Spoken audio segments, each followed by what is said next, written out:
Savonlinnassa tällä hetkellä istun kotona. Siihen on semmoinen syy, että meidän nuorimmainen poika oli Kyssissä Kuopiossa torstaina polvileikkauksessa. Iso leikkaus tehtiin ja päästiin perjantaina lähtemään noin 2 aikaa ajelemaan kohti Savonlinnaa. Ja ei valitettavasti en pystynyt lähtemään nyt tulemaan Rovaniemelle. Mutta eiköhän nämä asiat hoju tästä nyt näinkin eteenpäin. Ja kuten sanoin, niin tervetuloa ja minä nyt Saulille annan tässä puheenvuoron, kun me ollaan sitä Vateros-osioa nyt vähän päivitelty, siihen tulee uusia henkilöitä mukaan, niin jos Sauli ottaa nyt siitä kopin. No joo, eli Vesirossin lajiryhmään ollaan sitten vähän vahvistuksia pyydetty ja ollaan saatu Aarit Tenhonen ja Juha Joluna. Eli nyt meitä on niin 3 pelkästään tässä Vesirossissa ja sitten puheenjohtaja ja kaikki tietenkin esitykset ja sääntösysteemit niin tehdään lajiryhmän kanssa yhdessä ja nyt menee sitten sääntötyöryhmään ja hallituksen hyväksyttäväksi ja olisi tarkoitus niin 25 vuoden säännöt saada julkisesti sitten tuossa tammikuussa, että aletaan niitä nyt porukalla tekemään marraskuun aikana. Ja nyt tästä kauesta, mikä ajettiin, niin siinä oli monenlaista, vain 2 SM-kilpailua ja sitten oli kansallisia oli ne 3 ja sillä lailla lajin kannaltahan oli hieno, että kilpailijoita oli tosi runsaasti ja yleisöä oli kyllä tosi mahtavasti joka paikkakunnalla ja siellä oli 2 uutta paikkakuntaa järjestämässä ja toivottavasti niille saadaan sitten jatkoa. Ja sitten palkintojen jakokaalahan on tuolla Tampereella, mihin on kutsut lähtenyt sitten näille Pro-luokan 3 kärjelle ja sitten heille, jotka oli täällä EM-kisoissa, niin ne myös palkitaan siihen. Ja EM-kisoissa tuli sitten... Oletko selvittänyt, eikö Suomen Cupissakin anneta palkintoja? Joo, eli Suomen Cupista 3 parasta ja 3 parasta sitten Pro Openista. Ja nyt olisi sitten tosiaankin tämmöinen tilaisuus, ollaan kasvatusten, että ehdotuksia tuleviin sääntöihin ja Juhalla on siellä esitetty ajatuksia ja mullakin oli tuossa kauan aikana on tullut, eli olisi niin SM-sarjaan olisi tarkoitus tai olisi, että saataisiin omat pojut, joka kiertäisi sitten kaikissa SM-kisoissa ja sitten pääsääntöisesti tiedettäisiin nämä pyöriät pojut, eli tai 60 senttiset, mitkä on nyt säännössä, eli nostetaan se vähintään metriin. Joko sitten aletaan kartiopojuja tai näitä tetroja, mitä on nyt ollut vuokrakäytössä. Että niiden hinnat vaan on nousseet aika merkittävästi. Niin semmoisia sitten saataisiin tähän. Tai on tuonne pääsihteerille Villelle oli tuossa kesän aikana juttua ja olisi mahdollista liiton puolestakin sitten, että liitto osallistuisi kustannuksiin tai sitten maksaisi ne pojut ja niitä kierrätettäisiin sitten kerrojen kesken. Ja ei saada ne pojut sitten tietenkin sinne jokaisen viimeisen kisan huolehtii ja sitten katsotaan, kun seuraavana vuorossa, niin se hoidetaan sille paikkakunnalle. Ja nämä tietenkin painot ja nämä, niin ne on sitten aina järjestelmän kerhon hommattava, mutta ne ilmatäytteiset pojat, niin niitä voi taas sitten kieltä. Mutta se nyt on vielä suunnitteilla, mutta tämä olisi mahdollista ehkä mennä siihen. Ja sitten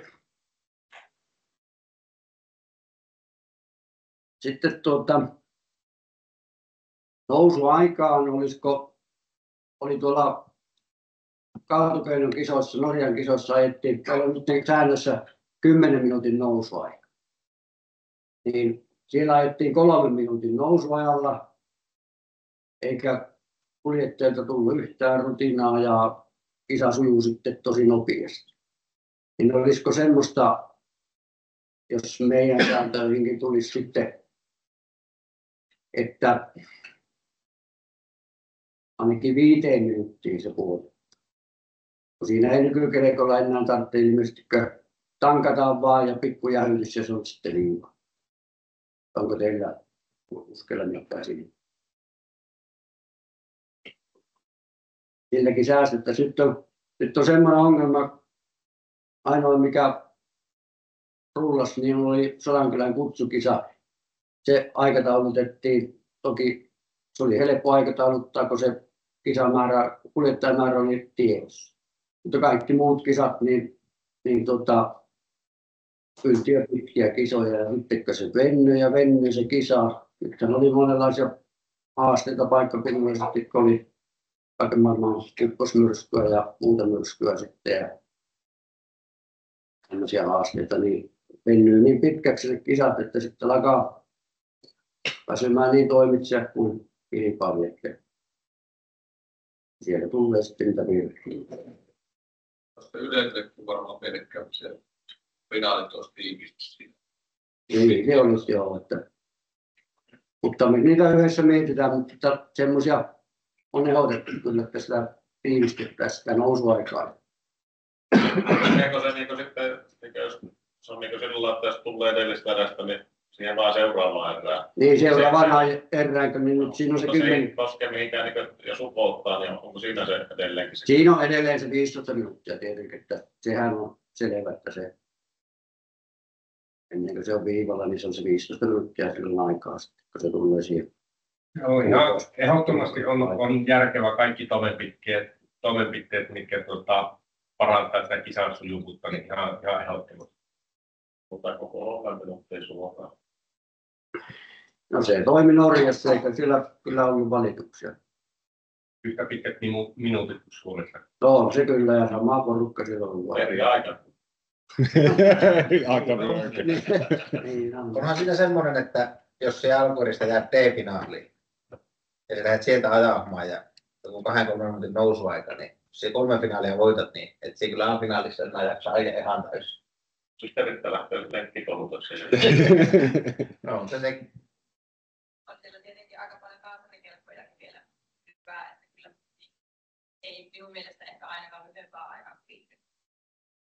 Siellä kuitenkin syö enemmän bensaa. Siellä joo, kaikki voidaan sitä 5 minuuttiakin vaikka miettiä ja sillä lähettää sen katsomaan. Sitten oli semmoisia ehdotuksia, että siihen finaaleihin niin voisi finaalit, jos ei järjestäjä ole omista toimista pystynyt sitä lähtöaluetta korjaamaan, niin siihen annettaisiin 5 minuutin aika sitten mekaanikolle, että se voidaan se lähtö tasoitella siihen kuntoon, kun se halutaan. Ja sekin kirjattaa sitten sääntöihin, että se ei olisi semmoisia, ei lisämääräyksellä eikä millään paikkakuntakohtaisella systeemillä. Finaalissa oli sitten kuljettajien mekaanikolla mahdollisuus korjata se lähtöalue.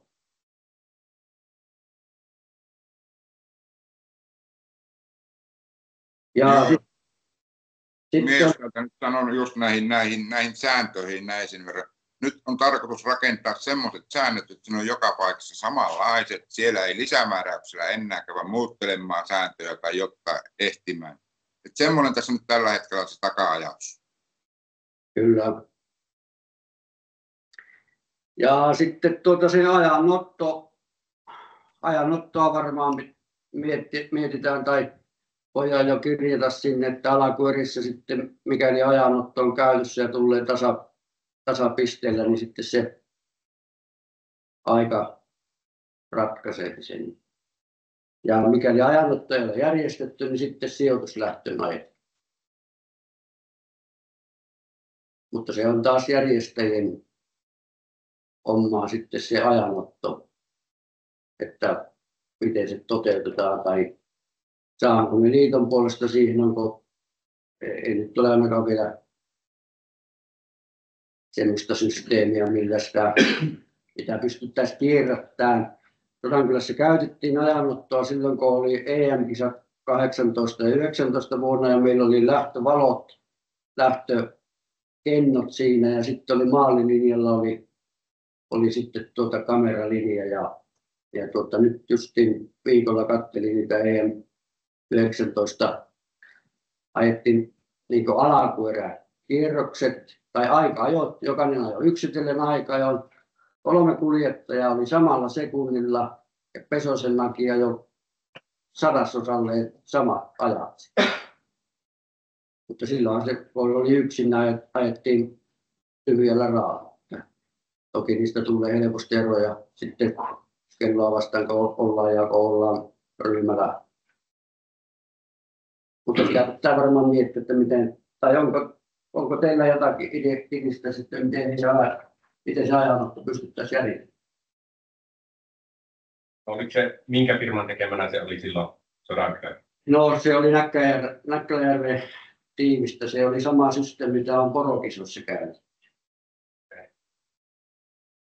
Kun sen verran itsekin tuo ajanotto kiinnostaa, että Pintakerossissahan se on tehty manuaalisesti kierroksen laskennalla ja sun muuta, että sitten toisaalta nämä, vaikka lainen se ponderihomma, niin se kuitenkin maksaa jotakin, niin siinä on sellaiset järkevät, edulliset vaihtoehdot tuohon ajanottoon, että tämä on sitä tarrasysteemiä ollut ja en tiedä, onko kellään kokemusta siitä, että miten ne on toiminut niin talviolosuhteissa tai vesihommissa.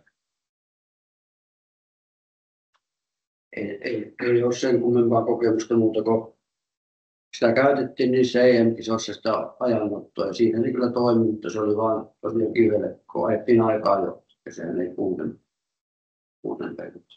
Joo, ja käytettiin näistä Näkkäjärven palvelua useammassakin normaali muissakin kisoissa. Useampana vuotena itse olen ollut heidän kanssaan istumassa aika monta kesää siellä kopista ja ritterin takapuolella.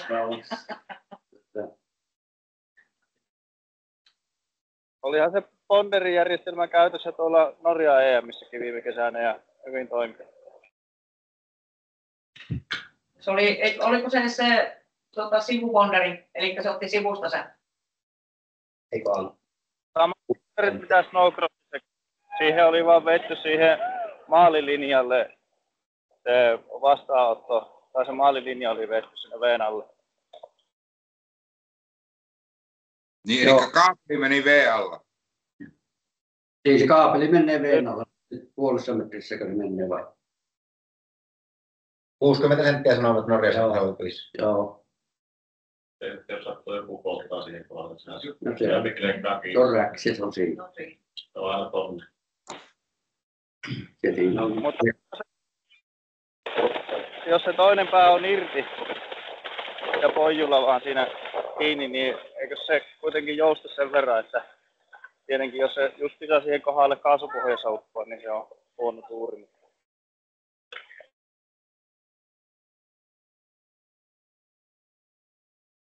No sitä kannattaa miettiä vähän, että miten me sitä pystyttäisiin tekemään. Niin sen verran siihen nyt, jos sitä lähdetään tosissaan sitä miettimään, jos palkataan jostain vaikka Team Line ajanottajassa, niin minä epäilen, se menee sen kustannus tuonne yli 2000 euron kilpailujärjestäjiin. Niitäkin kustannuspuolia kannattaa miettiä hyvin tarkkaan. Sehän siinä on kyllä. Että Keskimäärin aineenpalvelut tai salamisen palvelut, oli se kumpi tahansa, ne on 3 tonnin molemmin puolin, kun ne on vanhemmille tullut. Joo. Ei ole halpa.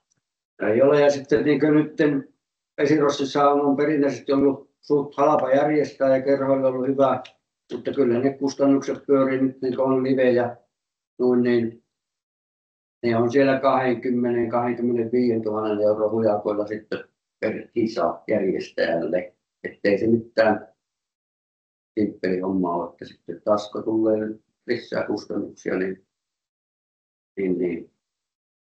nykypäivänä on vaan kalliita kaikki. Onko se meillä sitten niin kelekka sprinttipuolella, niin vieläkö se on käytössä se tarrahumma? En ole ainakin. Eli se on sillä ponderi. Ei ole pondereitakaan.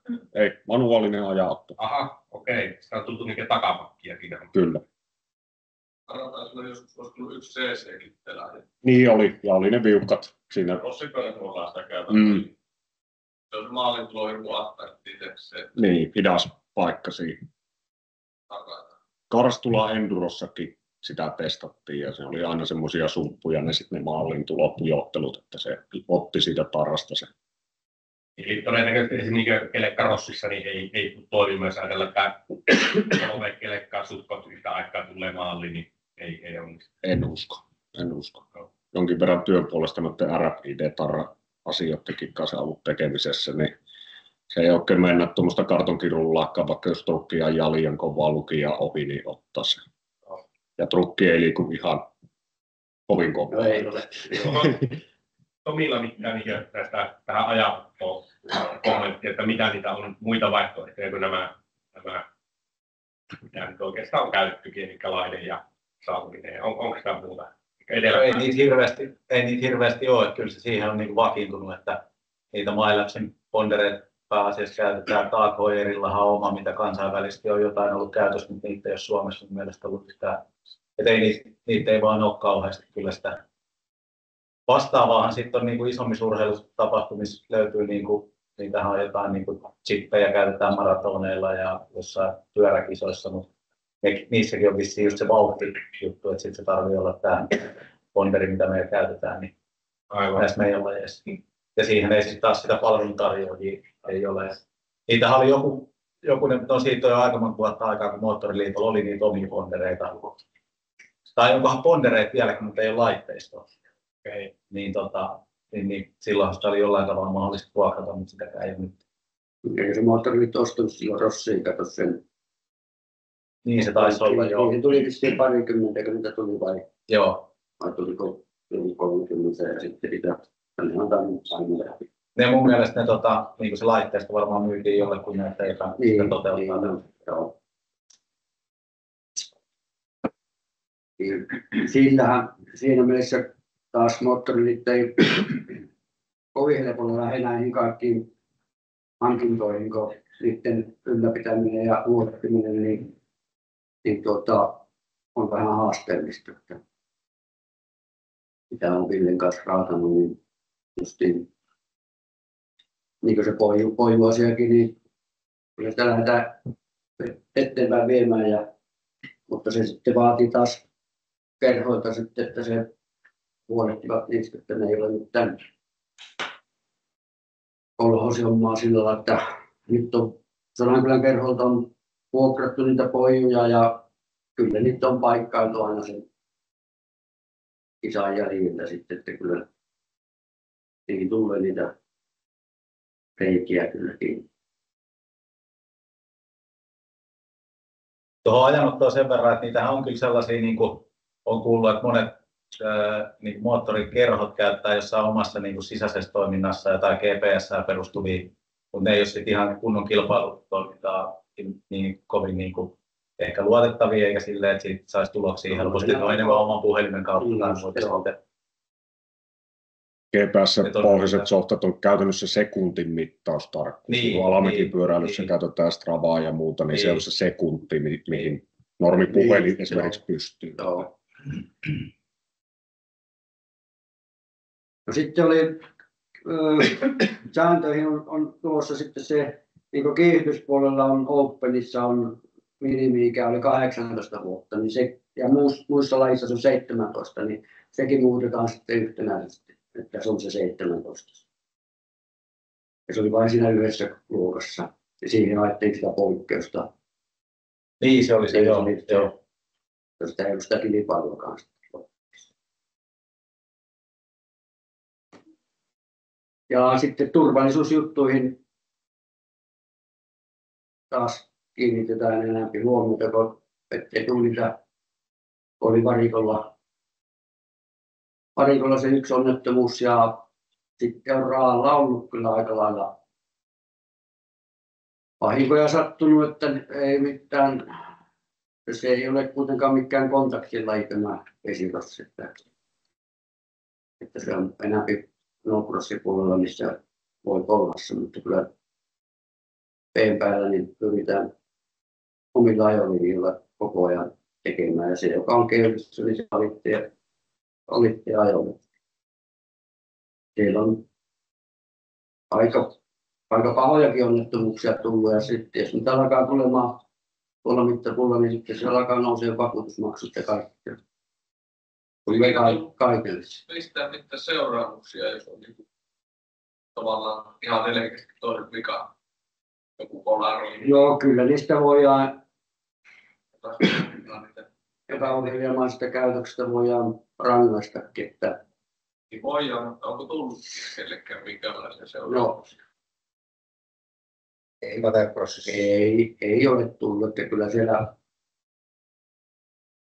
kuitenkin on niillä herrasmiessäännöillä pyritty menemään. Ei sillä ole tarttunut niihin vielä kuitenkaan. Sääntökirjan antaa mahdollisuuden.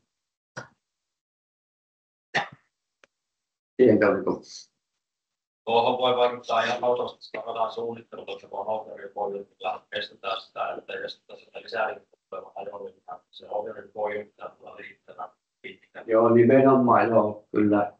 Eli ettei tule niitä risteäviä linjoja, niin näin se on kyllä. Kivallan kesällä se pystyy ajamaan siten, että ohjaurin pohjilla ja sitten vähän logikalla sitä lisäliikkumaa, niin sillä on valtava merkitys. Kyllä. Tai sitten jos sitä ei ole, niin voi muuttaa, että on kylissä. Niin, sitten tulee sitä. Siitäkin taas on kusti huomattavaa, mutta se on varmasti olo. Joo, siitäkin taidettiin vuosi. Niin, varmasti. Se oli tosiaan kyllä hyvin mielenkiintoinen, kun meillä tuli lisälenkit ja käänti sukset kohti seuraavaa pohjaa. Aukasi kaasu, joka toinen siinä kaulapana, ei se sieltä tule kylkeen. Seuraava, mitä me käsittiin, se oli 90 asteen kyljessä, mutta siinä kyljessä. Että vaan saattaa sitä kelkaa kääntymään, että sittenkin jos olisi ollut ohjaripoju, niin todennäköisesti hän olisi löytänyt kaasua niin paljon, että hän olisi saanut käännettyä. No luin sitten harjoitusajossa ja ratakatselmuksessa, niin siinä pitäisi heti kiinnittää huomiota ja jos kuskit huomaa, niin käydä sitten siellä kisatoimistossa tai kilpailujohtajalle, niin sitä kautta se voidaan korjata jo ennen sitä kilpailua. Mutta ennakkosuunnittelu on näissä on se. Ja niin kuin Rovaniemen kisossakin oli se lisälinkkipoju, niin sitähän muutettiin sitten kun sillä sattui naisten luokassa heti se vahinko, niin kyllä se korjattiin. No, siinäkin on se, että sitten kuljettaa kokussa mainittiin aika vahvasti. Ja se oli ensimmäinen naisten lähtö, se oli ensimmäinen kolari. Se sitten vasta muuta. Se piti tapahtua se onnettomuus ensin. Joo, että siihen olisi pitänyt reagoida jo kilpailu johon sitten siinä vaiheessa, kun sitä oli. Ja niin kuin sekin, että siis mie olisin ehkä itse asiakas enemmän sujuu, jos nyt oikeasti olisi ollut sellainen, että on ajettu niin kuin vaikka kilpaa ja toiselle siinä mukaan. Mutta se, että jos tullaan niin kuin 90 asteen niin kylkeen, niin käytännössä se, että minusta ehkä ei olisi ihan niin kiva, että toinen saa jatkaa tämän jälkeen ilmanajoa ihan tavallisesti. Ja minä en ole pienemmän niin kenekkisolmissa. Se vaan niin kuin paskalta tuntuu, että ei pitäisi olla nyt joku vastuu tavallaan siinä niin kuin omassa ajossa, että jos et ole kykenevä hallitsemaan kelkkaa. No pitäisi tietenkin, se on sitten taas kuljettajan vastuulla, että ja voihan siihen järjestääkin puuttua tarvittaessa. Tavallaan joku semmoinen niinku törkeyraja ehkä. Jos se oikeasti. Tässä siinä aamun kuljettajaohjaajakokouksessa tarkentaa ja tuoda esille, että se on nyt viime vuosina on mennyt. Se on aiemmin ollut kyllä, että kuljettajat on niin kunnioittanut toisiaan ja nehän tuntee tosiaan se on tiivis porukka, kuljettajaporukka ja parikot on tiivitä, mutta tämä kilpailu.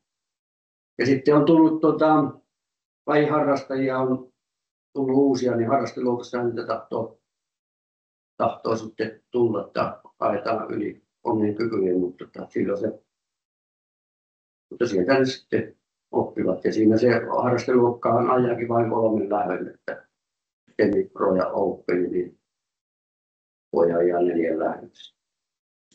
Niin kannattaako se nyt niihin sääntöihin ihan laittaa, että Openi ja Suomen Cupin ne ajaa 4 ja harraste ajaa 3?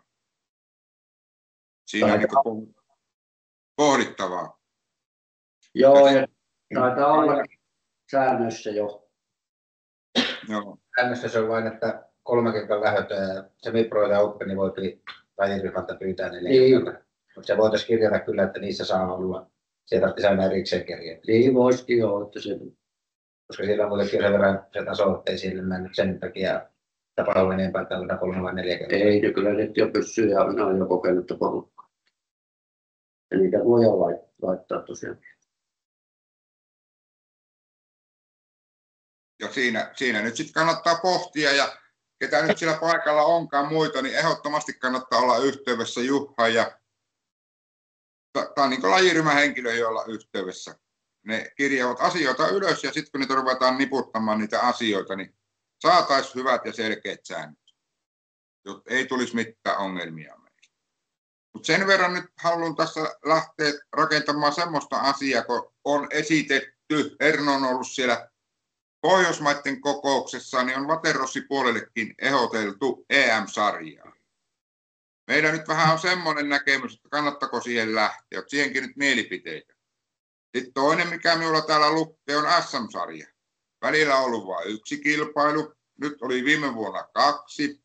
Niin millä me saataisiin innostuttua näitä järjestäviä kerhoja, että me saataisiin 3 tai jopa 4.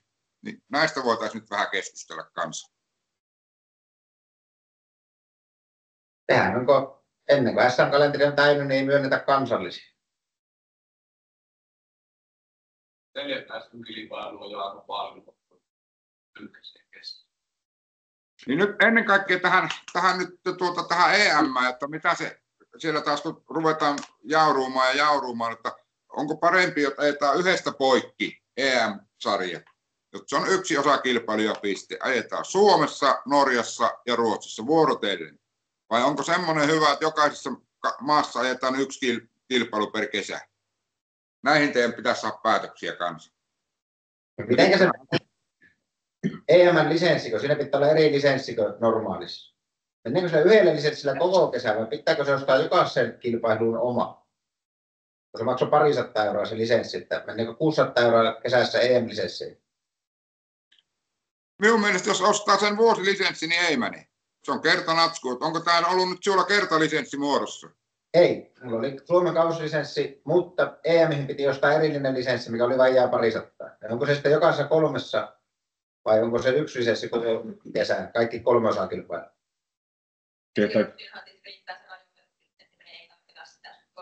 Joo, kyllä. Minusta se on se EM-kissa, että se pitäisi käsittää se kaikki ne nimikin.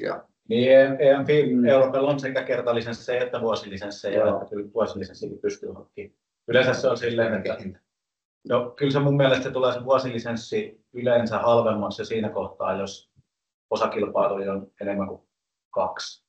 Niin. Se on yleensä se kertalisenssi on suhteessa tehty aika paljon kalliimmin. Ja tämähän kyse on samasta lisenssistä, mikä piti olla EM, esimerkiksi Pro laitti tuossa MM-sarjassa. Mä en ole nyt varma, että miten ne menee niin ne lisenssit, että onko se niin watercrossissa, snowcrossissa sama. Minun mielestä on. Joo. Mä niitä hintoja muista kyllä, mutta Mulla on semmoinen muistikuva, että vuosilisenssi olisi 490 € tai joku tämmöinen oli se vuosilisenssihinta. Fimi-lisenssi. Saako sillä ajaa siis nämä SM kansalliset? Vai pitääkö siihen olla vielä se rajoitettu lisenssi erikseen? Tuo pitää varmistaa. Kaiken pohjalla pitää olla niin kuin se Suomen lisenssi. Eli tonninen ei voi se lisenssi, jos on 3 osakilpailu. Kyllä silloin menee. Koska siinä on niin kuin siis, se kansallinen lisenssihan on niin kuin perusvakuutusturva ja se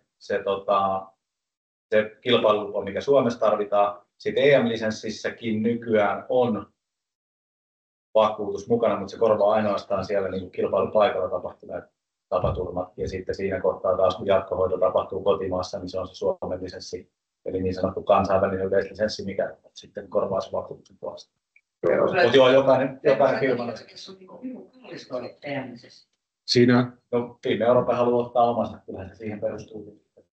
Joo, ja jos voin olla väärässä, tämä pitää niin kuin vahvistaa Moottoriliiton puolelta, mutta siinä oli isommat korvaussummat, jos olet kilpailemassa vaikka Italiassa EM-tasolla ja loukkaannut siellä ja joudutaan lennättämään lääkärilentona esimerkiksi Suomeen. Ne ei ole kovin halpaa touhua. Joo, siis siinä on niin kuin, mä en muista, että Fime Europea suoraan, mutta Fimin lisenssi on ainakin niin, että siinä on niin kuin 100 000 € on niin kuin se vakuutussumma siellä. Mutta se on just tosiaan niin, että se korvaa siellä kilpailupaikalla tapahtuneen hoidon ja sieltä niin kuin sen kotiin kuljetuksen. Mutta siinä kohtaa, kun on täällä, niin se vakuutus katkee ja siitä lähtee niin kuin se kotimaan vakuutusturvaliikkeen. Mutta se on niin kuin tosi kattava se vakuutus, mikä siellä on taustalla, että se on silleen hyvä. Samoja kysymyksiä tuli viime talven tai kevään aikana, kun oli MM Snowcross Joensuussa, että miksi se on niin kallis ja niin edelleen. Ja sehän ei ole se vakuutus ollut siinä edes kovin montaa vuotta, ja sikäli mun mielestä se hinta ei silloin sen vakuutuksen myötä juurikaan noussut, että se on, siinä mielessä siitä on tullut paljon paremmin siitä EM-lisenssistä kuin mitä se oli aikaisemmin. Että aikaisemmin se oli pelkkä lupa päästä kisaan, ja nyt siellä on kuitenkin ihan hyvä vakuutus. Vakuutuksesta puheen ollen, niin miten sitten nyt tänä kesänä, kun on kehotettu hankkimaan liikennevakuutuskelkkoihin, ja sitten jos liikennevakuutuskeskuksesta menet hakemaan korvausta onnettomuuksista, joka on tapahtunut vesitutkimuksesta, ja sieltä sanoo, että me ei korvata, koska meidän vakuutus ei koske kuin tieliikennettä, ja vedestä kelkalla ajamista ei lasketa tieliikenteeksi. Niin miten sitten tavallaan, että jos niitä tulee isompi ongelma, koska se hoitokorvaus on kuitenkin aika pieni, ja ensisijaisesti kuitenkin pyritään korvaamaan aina liikennevakuutuksesta, niin voisiko sitä jotenkin selventää sitä niin kuin liikennevakuutuslisenssi rumba hästää ja niin kuin oikeasti tavallaan niin kuin liikennevakuutuskeskuksen kanssa vetää se raja siihen, että mikä nyt on se raja, koska minun mielestä se, että jos meillä on liikennevakuutus, sieltä ei mitään korvata niiden. Tälle vuodelle jo siitä voisi sanoa siis silleen, että tälle vuodelle se lakihan muuttui kesäkuussa. Ja aikaisemmin se on periaatteessa sama vakuutusvelvollisuus ja laki on ollut viimeiset 20 vuotta noin suunnilleen.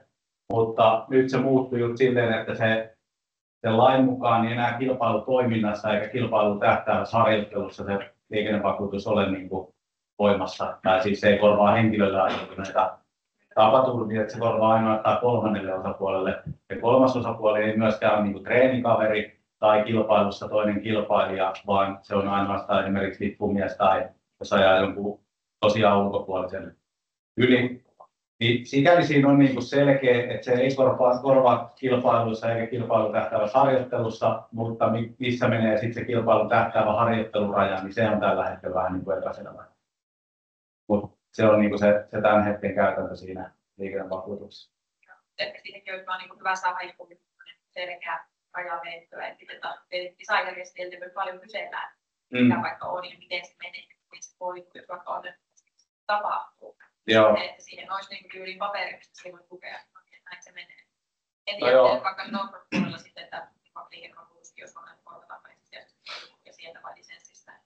Siis ei nyt niin se on kaikissa moottoriajoneuvoissa sekä moottoripyörissä että kelkoissa niin on se sama, että siinä kilpailuissa ei koskaan korottaa niin henkilövahinkoja. Siinä on tavallaan selkeä, mutta nyt kun se on uusi, niin siellä on ihan varmasti jokainen yrittää löytää omia väyliä ja sitten myös vakuutusyhtiöt tällä hetkellä niiden henkilökunta ei välttämättä ole ihan kärryillä siitä, että miten se todellisuudessa menee. Et esimerkkinä moottoripyörä ja miksei tietysti moottorikelkka Endurostakin, jos on vaikka niin kuin sitten tieliikenne siirtymiä, niin silloin totta kai on liikennevakuutus voimassa, mutta sitten taas kun ollaan siellä erikoiskokeilla, niin silloin ei ole niin kuin nimenomaan sen henkilösuojan osalta.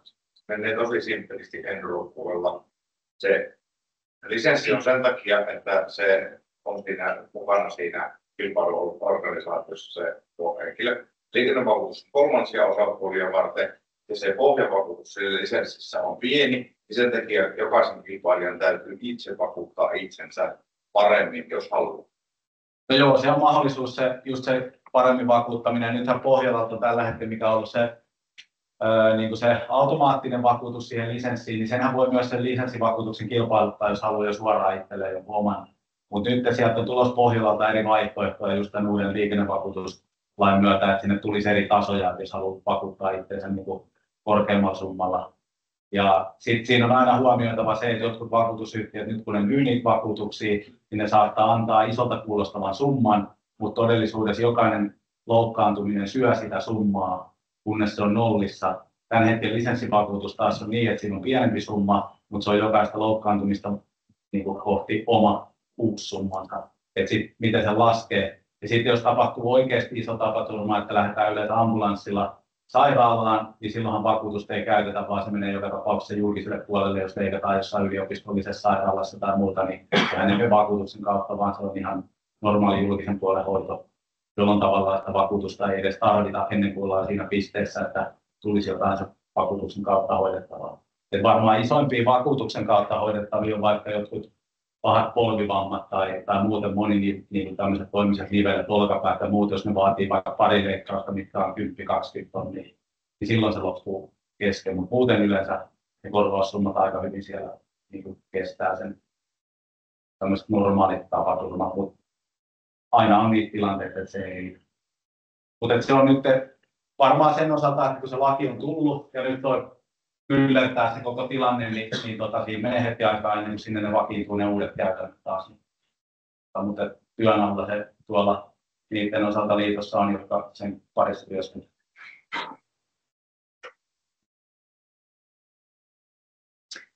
Niin, no, palataan siihen, mitä Reijo sanoi tosiaankin, että olisi EM-kisoja olisi tarkoitus nyt, tai siellä Nordic-kokouksessa oli ilmeisesti, eli siellä olisi aloituskisa olisi Ruotsissa. Norjassa oli joo, Norjassa aloitus ja sitten oli Ruotsissa ja päätöskisa olisi sitten Suomessa järjestelmätaipeilussa. Ja no siitä ollaan nyt sitten, ryhmä ei ole vielä antanut siihen sitten selkeä vastausta, mennäänkö näin. Mutta tämä Moottoriliiton hallitushan siitä oli myötämielinen ja haluaisi toki, että se järjestetään kappina. Mutta katsotaan, mihin päättää. Lähinnähän se nyt on, miten ottaa suomalaiset kuljettajat millaisen kannan, että nyt ihan rohkeasti vaan ilmoittamaan, että eihän myös sitä väkisin lähdetä ajamaan niin sanotusti sillä tavalla, jos ei ole kuljettajalla halua lähteä siihen asiaan mukaan. Kuljettelehan tehdään näitä asioita. Ei järjestettiin ilosta. Kuinka paljon Suomeen nyt kisakalenteri ensi kesällä? Päivämääriä muuta kuin meidän. Mikä teillä on päivä? 14.7. Se on ainoa vaihtoehto millä. Joo. 2 päivää aiemmin se Norjan EM. Niin on kyllä. Se on haaste siis varmaan Ivalossa, Sodankylässä, niin kuin meillä, missä muualla niitä järjestetäänkin, että kun siinä on aina kuitenkin se kolmaskin osapuoli, eli joku hotelli tai riveri tai joku vastaava, niin meidän on pakko elää niiden aikataulujen mukaan, mitä meille sieltä annetaan. Ja Rovaniemen ja Kemijärven osalta meillä on nyt sopimus tehty, että meillä on juhannuksesta 3 viikon päästä ja heillä on 2 viikon päästä, eli vakiinnutetaan nämä viikonloput. Meillähän on ollut se yhteistyö- ja apuantosopimus, että vaihdellaan. Niin. Onko nyt Kemijärven kanssa ollut puhetta, että järjestääkö ne ensi kesänä? No alustavasti oli kyllä joo. Joo. Eli se olisi silloin niin kuin tavallaan tämä viikonloppu, mitä nyt oli Rovaniemellä. 2 viikkoa juhannuksesta. Kemijärvelle teille. Niin Kemijärvelle ja sitten siitä viikon päästä teille. Sitten olisi vielä Ivalla ja Kerimäellä olisi. Onkohan Tornion kisoja tulossa? Onko Tornion porukkaa täällä? Kerimäellä ei ole suuntaan eikä toiseen vielä. Ja ei vielä ole tietoa. Joo, ei minulla ainakaan ole tietoa. Syyskokous on, Joni Peemi taitaa olla siellä paikan päällä. Syyskokous on marraskuun, oliko niillä puolen välin aikaa? Niin silloin siitä tulee päätös. Mutta Juha, teillä on EM tulevana kesänä. Vieläkö se on haaveissa? Joo. Ai on haave. Hyvä juttu, hyvä juttu. Millä tavalla, lähdetäänkö me nyt ajamaan sitä asiaa, että se on kerrasta poikki? Mutta sitä ei nyt tässä ei tarvitse ratkaista. Sieltä vaan mielipiteitä, että lähdetäänkö sarjana ajamaan sitä vai kerrasta poikki. Mulla on kyllä ihan poimia, kertaa 3. Sarja vai ei, kummakin käy, mutta kunhan Suomessa, Ruotsissa ja Norjassa olisi samoin päin nuo pojujen värit. Joo, ja minun mielestä se voitaisiin Suomessa kääntää toisinpäin. Ruottalaiset ei kuitenkaan suostu siihen, vaikka se sovittaisi. Ja norjalaisilla on ollut vuorovuosina eri päin, niin pysyy aina matkassa. Niin, joo. Joo, tämä sitä kehitystyötä vaan täytyy tehdä. Kehitystyötä. Tarpeen sitten, jos se sarja ajetaan, niin yhdenmukaista pojujen värit näissä kansallisissa kaikissa. Se voi yhdenmukaista sarjaa tai ei, että kyllä täällä on kuskeja, jotka ajaa useissa maissa. Niin. Joo, kyllä. Mietitään sitä. Tähän liittyy tietysti sitten yhtenäiset säännöt sille sarjalle. Eli näiden sääntöjen ristiin tarkastelu on meneillään. Joo. Ruotsin ja Norjan kanssa watercrossin osalta myös. Minulta henkkohtaisesti on mennyt täydellisesti luotto ruotsalaisiin. No, ei oteta sitä nyt tähän. Sitä jo käytiin tuossa snowcross-osuudessa jo aika vahvasti, mutta suojavarusteet nousi täällä tilassa esille, niin se on tietysti yksi osa sääntöjä on suojavarusteet ja niiden määritys. Liivisääntöön pitäisi tehdä, että se niin sanotut jettiliivit, mikä ei ole säännössä hyväksyttäisi. Mistä oli viime kesänä aika paljon prännääkö niitä. Joo, sitten tuli polemiikkia, niin se varmaan voidaan kirjata sääntöön, että se on vetoketjulla. Ja jos se täyttää ne tietyt noppeusluokitukset, että se on niin jettikilpailu soveltuva liivi, niin kyllähän se pitää tuskin kelvata. Joo, kyllä näin on. Niihinkin tehdään korjauksia. Mutta sitten minun mielestä se voisi lisätä panssarit pakolliseksi, rinta kautta selkäpanssari, koska vauhdit on aika kovia, että sillä ei tarvitse paljon sattua. Niin on joo, että kyllä se, niin kuin sieltä tulikin. Eikä ne olekaan lehti. No ei kyllä sitten osa kuskistaan käyttää jo. No, yllättävän moni, mutta silti niitä aika harvalla on. Joo. Ja sitten se, mikä oli tuossa Norcrossissa ja on tässä Vesirossissa ollut myös vuosikausia, eli ne numerot, kilpailunumerot näkyväksi, että niitä tullaan sitten karsimaan katsastuksessa. Jos ei se ole aamukatsastuksessa kunnossa, niin lähtöalueelle ei pääse. Se pitäisi vain olla ilmoittaa hyvissä nyt sitten, että se on ensi kaudella näin. Ja sitten se katsastus tulee olemaan niin jyrkkä kyllä, että niitä eikä sitä katsoa sormella, niin niitä ole seuraamassa. Numerot täytyy, niin kuin nyt oli uusia paikkakuntia, niin kuin Kerimäelläkin oli kisa, niin siellä oli ihan uusi toimitsijaporukka, niin kyllä oli haasteita niiden numeroiden kanssa. Se on kyllä sillä monet sanoo, että kun ei tunne jokaista kuskia, niin ja sitten maali oli niin kaukana sitten siitä, missä oli toimitsijat, kierroksen laskijat, niin olihan se hankala. Yksi ehdotus oli semmoinen, että jos merkattaisiin niin speedpace, eli kypärät huputettaisiin sitten väreillä.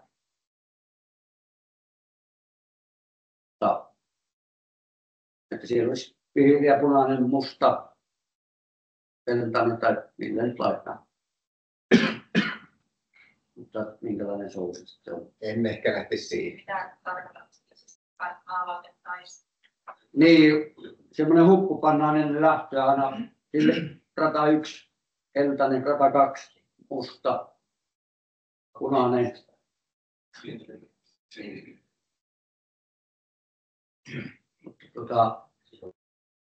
Se oli ehdotus vaan. Näistä vaihtoehtoja on kuitenkin se, että panostetaan siihen oikeasti niin kilpailunumeron kokoon ja selkeyteen, koska se on juurikin siellä kierroksen laskennassa ja mahdollisesti myöskin samassa yhteydessä tulevalle kellottajalle. No niin. Siis se on haaste tänä päivänä. Siellä on Ossilla 998, 889, 989. Siis ne on yllättävän vaikeita katsoa kaukaista, kun se menee se jotka todella nopeasti ohi siinä. Jos et se oikeasti ole hereillä siinä, seuraa vaan sitä yhtä ihmistä ja yhtä kelkkaa se kierroksen laskea, mikä pitäisi tehdä. Mutta valitettavasti välillä tulee sitä väsymystä sille kierroksen laskijallekin ja harhautuu katsoa jotain ihan muuta. Sitten se yhtäkkiä, missä se on kelkka, kun ei muista minkä värinen kypärä sillä on ollut tai muuta. Eli siinä mielessä edelleenkin selkeyttä numeroihin, jos ei haluta lähteä tähän niin sanottu poputetaan kypärät tyyliin. Mutta niitä mietitään ja kello alkaa olemaan pykälässä, niin aletaan päättämään tämäkin tilaisuus. Onko muuten sääntöjä mitään päivityksiä? No, oliko Juhalla jotain ajatuksia sitten? No niihin just tasapistetilanteisiin pitäisi saada jotakin, että millä niitä ratkotaan ja just, että se on joka paikassa samanlainen, että siellä joka kilpailussa eri. No se olisi just millä niitä päätetään, että se ajanotto olisi ihan ehdoton saada, niin siinä ei olisi niinkö, kun kolmas erä olisi ajettu, niin sitä saataisiin suoraan järjestys kaikkiin. Kylläpä se Sauli oikeastaan muuten kävi pääsessä kaikki läpi, semmoisia pikkutarkennuksia kaikkiin. Olisiko lähtöhommiin tulla vielä jotain tarkennuksia, kun sekin on vähän eläväinen joka paikassa. Saako nykiä, ei saa nykiä, sitten siihen paukutukseen, että missä välissä saa sitä, sillä ei voi joku kellään paukuttelekas. Niin ei voi... No sitä voitaisiin kyllä tarkentaa, että siinä vaiheessa, kun ruvetaan lupia kysymään, niin sinne ennen kukaan paukuttelekaan. Mutta se on lämmityskäyttö se. Kyllä. Lämmityskäyttö. Niin se pitää kirjata, että lämmityskäyttö on siellä ennen viivaan tulemista. Niin. Se on kaikille sama. Mielestä, voisiko tuohon ottaa jonkun semmoisen, niin kuin vaikka Supercrossissa on, että se on 30 sekunnin taulu ja siinä vaiheessa tietää, että milloin kannattaa alkaa paukuttaa. Kun siinä joskus saattaa kestää 7 minuuttia ennen kuin startti on tulossa, niin ei sinä välttämättä aina tiedä, että missä vaiheessa sitä kannattaa alkaa lämmittämään. Kohta sulla kiehuu kone sitten, kun alapia aikaisin. Vaikka joku yhtenevää, niin se ei ole joka paikassa eri. Joo, nimenomaan se pitäisi saada, että silloin kun ensimmäiset on kysytty lupaa, niin silloin ei ala toiset enää paukuttamaan putkia lämpimäksi. Ota siinä 3 kaveria vierestä, kun ne paukuttaa, niin ensimmäinen saa aika kauan hakata sillä kytkyläytöstä. Ja se pitää saada sillä, että tyyli joku 15 sekunnin taulu. Niin, tai sitten jos lähdetään siihen linjalle, kun siltä viimeiseltä on kysytty, silloin se lähettäjä nostaa 5 sekunnin taulun ylös. Ja silloin muut kuljettajat ne seuraa koko ajan ja lähtö tapahtuu 5-8 sekunnin päästä. Onko se liian lyhyt aika?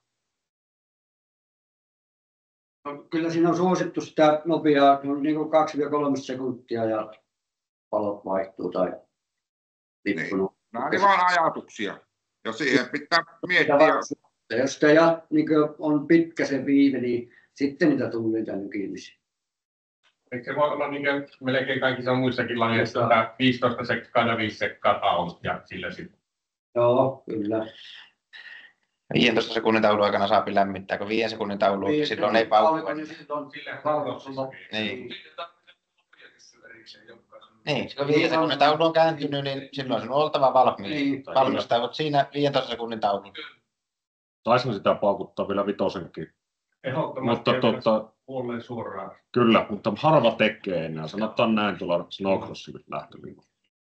No se olisi tietenkin yksi ehdotus, että mennään siihen tauluhommaan sitten. 15 sekkaa, 5 sekuntia sitten. Se voisi olla ehkä järkevin ja Niin. vähiten lähettäjää työllistävä. Niin, Se on selkeä. Minä olen ajanut autolla ja pyörällä ja kelekalla ja vaikka millä vehkeellä kilpaa ja se on kaikissa lajeissa ollut justiinsa näin. Niin se on jotenkin niin oppinut kanssa muuta kuvitella. Se on jossain vielä, jos on vähän epäilevä lähetteen, niin siinä ei oikein varma, että onko se kyllä 2 Niin, tapaa 4, kun sitä vierekkäin tämä toinen kolme. Joo, se kirjataan sääntöihin sitten selkeästi ja sitten mennään niille joka paikassa. Nyt sitten tuloskin jotakin paikkaa, mihin voi erotella sääntöjä vai pyöritelläänkö näitä ajatuksia edelleen Facebookissa ja tiedostoryhmässä vai? No suoraan Juhalle tai Maaritille tai mulle heittää viestiä, niin lähtee kaikista parhaat. Sitten on ollut se viime kesänä jo käytössä ja niistä ratarikoista on annettu 1 piste. Jos ei ole upotuksista 0, sitähän ei ole mihinkään sääntöön kirjattu, Joo, sekin niin se pitäisi kirjata pitää kanssa. korjata, kun se on sillä ohjepuolella, niin sen takia se on sitten, oli kahdenlaista käytäntöä. Joo. Ihan on, että jos ajat ratarikolla, niin periaatteessa saat 1 pisteen, mutta sitten se, että jos haluat kuitenkin tavallaan niin sen 3. tai 4, niin siellä on täydet pisteet, niin käyt vaan ajamassa sitten 1 ylimääräisen kierroksen. Et korjaa niin keskenerään, että voisiko jotakin semmoistakin ajatella, että sitten kun tulee niitä tasapisteitä, niin jos olet ajanut ratarikoon ja saanut 1 pisteen, mutta ajat ratarikoon, niin sen sijaan käykin vielä 1 ylimääräisen kierroksen ajamasta, että korjaat sen tavallaan sen väärin kierroksen. Taisiko siitä sitten kuitenkin se 3. tai 4. sijaan. Se voi olla, ja se pitäisi tarkentaa sääntöön, että kun teet sen ratarikon, niin siitä saa lähteä korjaamaan sitä, että siihen tehdä U-käännöstä ja lähdet toisia vastaan, koska se on aika hurjan näköistä välillä. Että se olet tehnyt ratarikon, niin silloin se jatkat eteenpäin ja ajelit joko mennä ranasuuntaisesti tai rantaan miten haluat. Jos ajat maaliin, niin saat sen pisteen. Niin se pitäisi olla, eli jos on upotus, niin se on 0 pistettä ja sitten jos teet ratarikon, niin 1 piste, kun se kuitenkin olet suorittanut sitä ajoa. Ja sitten, tai olet niin sen erän viimeinen, jos sä teet ratarikon. Niin, kyllä. Mutta onko se viimeinen vai viimeinen maalin saapu? Nimenomaan tässä. Se on taas iso, jos siellä 3 upottaa, siellä et yksin maaliin. No et se saa yhtään enempää, kun sä oot viimeinen ja sä saat sen 1 pisteen. Niin. Silloin se menee, eli... Mutta niin kuin autopuolellakin on monissa, että se on sitten viimeinen maaliin saapu. Mutta ei sitä ratarikosta palakita. Ei se voi mennä. Niin, mutta jos olet toisena ja sinun takana 2 upottaa, sä teet ratarikon, niin huonontaako se sinun sijoitusta? 1 voitti, sinä olit 2 ja ne 2 on jo ennemmin upottaa. Joo, ne 2 upottaa. Niin, ne on nollia ja... Ne on 0 pistettä ja sitten se on 1 piste vai? Niin, 1 piste. Kyllä, joo. Eikö selkeät säännöt? Joo, tähän liittyen sitten, että mikäli lähdetään 30 taas siis 15 sekkaa 5 sekuntia ja siitä tekevä varaslähtö, niin tämä pitää myöskin katsoa säännöllisesti, että jos se muuten ajaa niin kuin ehyen ja jättäytyy sinne taakse varaslähtönä, mutta jos ei se jättäytykään, niin mikä sillä tulee rangaistus siitä? Se on siellä viimeinen. Niin, mutta juurikin taas näitä, että kun siellä 2 upottaa ja 1 menee 2 maalissa, niin saatko sinä sen 4 pistettä vai 1 pistettä? 1 pistettä. Eli sekin pitää kirjata se vaan kirjataan sääntöön. Ja nyt se toimi silloin kyllä hyvin, eli kun otti sen varaslähön, niin kuin Sodankylässäkin tuli, ja sitten se ymmärsi eka pojulla jäädä taakse, se jatkoi ajoa ja oli sitten sijoitus oli maalin tulojärjestelmä. Semmoinen hyvä ja tehokas keino siihen varaslähtöhommaan on ollut, minkä itse olen huomannut, että jos kuljettajakokouksessa se kilpailujohtaja painottaa sitä asiaa monen kertaan, että älkää ottako varaslähtöä, koska näet, että tässä on kaveri, joka on nyt vartavasti niitä kyttäämässä. Ja ainakin tässä Vintakerrossissa, kun sitä jaksaa jankata siinä jonkun kerran ja vähän jopa silleen tolkusti tai äkäisesti sanoo sen asian, niin eipä ole yhtä varaslähtöä koko päivä. Tässä sääntöisen nykiminen, kun Rovaniemelle kysyttiin, että jos luvan jälkeen nykkii, niin vastaus oli Tomilta, että jos sitä hyötyy, niin se on paras lähtö. Jos ei hyödy sinne nykimisestä, niin se ei ole paras lähtö. Siis se on aika Pikku tuli. No, mutta se helpottaisi sitä, että 5 sekunnin taululla ei nykitä. Niin se joudut olemaan enintään 5 sekuntia. Mutta kun nyt se on ollut, että se ei näytä tuonne ensimmäiselle. Sitten se vaihdat seuraavaan, se lämmittää siinä putkea, se on tullut 10-15 sekuntia. Ja se on tullut puoli minuuttia minuutin siinä, niin kyllä se sillä ykkösellä on aika paljon suurempi riski pikkusen nytkäyttää, jos se on senttipeli. Se nytkäytät sentin 2. Sinut hylätään ja siltä edelliseltä on kysytty 3 sekuntia sitten. Jos niin. tulisi 5 sekunnin taulu, niin sen jälkeen jos niin. sääntö, että ei kiinni, niin se on varmasti. Kyllä se varmaan korjaantuisi tuolla sitten. Tällä se taitaa Ruotsissakin olla. Muistelu, oliko se 5 sekunnin aikana oli se ehdoton. Joo, näin se mennään. Silloin ei enää nykitä. Tai saa nykkiä, mutta vähän jää muista sitten, kun ottaa sen tapparin ylös. Niin. Sitten jos nykkii, niin se jää sen ekapoilin jälkeen viimeisiksi ja sitten alkaa kertana. Kyllä. Mutta yritän niitä nyt sääntöihin laittelemaan ja tekemään niistä selkeämmin. Oliko vielä mitään? Ei kun minä vaan kannustan tätä tekemään hyvät säännöt. Hyvin tiivistetty reissu. Joo, kyllä. Kyllä. Niissä on haasteita, me ei tiedä. Me nyt on lueskellut ja itsekin miettinyt asioita. Että Reijo, täällä on kommentti. Voisi kirjoittaa nyt puhtaaksi, että taitaa olla ne korjatut säännöt. Onkohan ne nyt 23 vai 24 kesänä on tällä hetkellä sivuilla, niin siellä näkyy semmoisia yliviivauksia, että tämä poistetaan tästä ja sitten korjataan. Nykyiset säännöt on 22 vuodelta tehty. Silloin Moottoriliiton hallitus tuli uusia työryhmät, uudet ja strategiat kaikki vaihtui.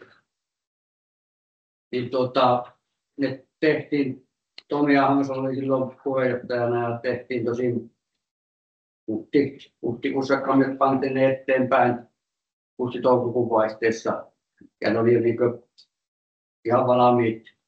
Mutta sitten kun se lähti sitä rullaamaan, niin jokainen jäsen halusi sitten pienen kädenjäljen jättää ja niitä viilattiin niitä pisteitä ja pilikkoja ja sitten piti yhtenmukaistaa sitten ne kulukaasut ja kaikki, niin sitten kun ne tuli takaisin että hyväksyttiin säännöt, niin se oli elokuu.